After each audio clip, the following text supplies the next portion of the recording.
Bismillahirrahmanirrahim. Allahümme salli ala Muhammed ve ali Muhammed ve accil faracahum. Əziz müsəlmanlar, dəyərli Əhl-i Beyt dostları, bugün böyük Qədirxum bayramıdır. 4 iyun 2026-cı il Zilhiccə ayının 18-nə təsadüf edir.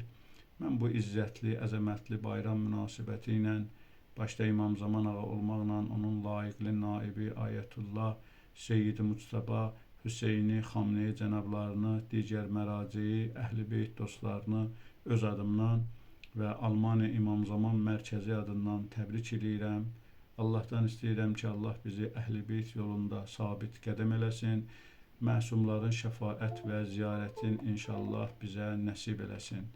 Əzizlər, Qədirxum hadisəsi təkcə bir tarixi hadisə deyil. Qədirxum hadisəsi qiyamətə qədər öz əhəmiyyətini və təravətini qoruya biləcək, Əhl-i Beyt dostlarına həqiqi İslama yol göstərə biləcək bir yol xəritəsidir. Bu hadisədən sonraki Allah Peyğəmbərə əmr elədi, Əziz İslam Peyğəmbəri də Allahın əmrini yerinə yetirdi. Həzrəti Əli əleyhissalamı özündən sonra dinin rəhbəri və öz canişini təyin etdi. Bu Allahın mübarək seçimini bütün müsəlmanlara çatdırdı. Allah bu hadisəni və ondan sonra baş verənləri bu cümlə ilə ifadə eləyir. Əuzu billahi minəşşeytanirracim. Əl-yevmə yeysəllezine kəfəru min dinikum fəla təxşavhum vəxşavni. Allah buyurur ki, ey Peyğəmbər, sən ki bu elanı edəndən sonra bu gün, yəni Qədirxum günü, Qədirxum bayramında Allah düşmənləri, kafirləri sənin dinindən məyus oldular. Onlardan qorxmayın və məndən qorxun. Əlbəttə, insan bir şeydən məyus olanda bəzən azğınlaşa bilir. Allah düşmənləri, kafirlər Allahın dininə ziyan vurmaqdan, Allahın dinini aradan aparmaqdan məyus olduqları üçün, müsəlmanlar üçün, Əhl-i Beyt dostları üçün dünyanı qorxulu bir məkana çevirirlər.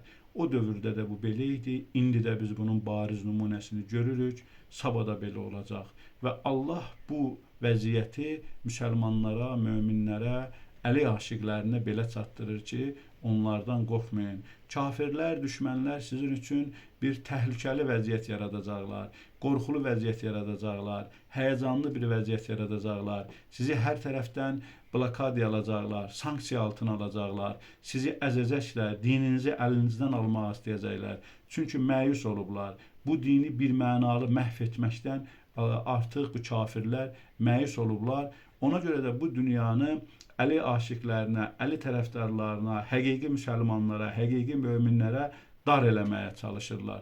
Amma siz bu həyəcandan, bu təhlükəli anlardan qorxmayın. Məndən qorxun, çünki bütün qüdrətlərin fövqündə mən dayanmışam. Bu Allahın bizə verdiyi mesaj və Qədirxumdan çıxartdığımız nəticələrdən biridir. Bir daha mən Əhl-i Beyt dostlarını təbrik edirəm. Bayramınız mübarək olsun.